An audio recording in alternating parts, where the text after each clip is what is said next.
Hi friends, welcome to Moviepedia. నా video చూస్తున్న ప్రతి ఒక్కరికి థ్యాంక్స్.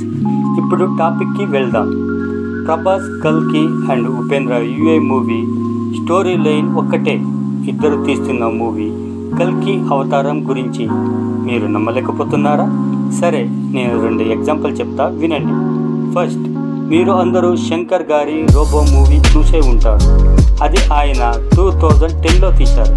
కానీ ఉపేంద్ర గారు అదే మూవీని 2002లోనే తీశారు. అదే Hollywood movie.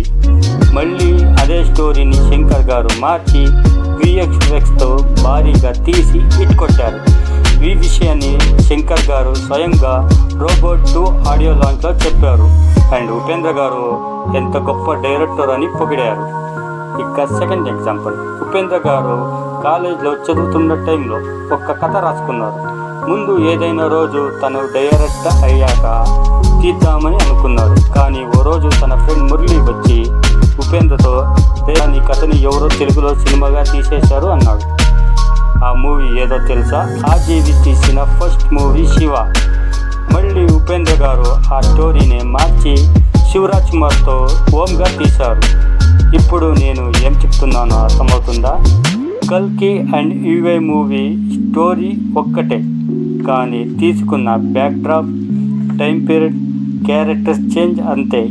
UA movie time period 2100 and కల్కి 2898, కానీ స్టోరీ, మెయిన్ థీమ్, మోటివ్ ఒక్కటే.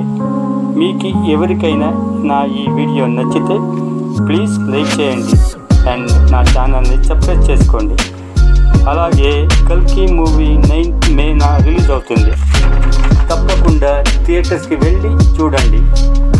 Thanks for watching my video. Bye bye.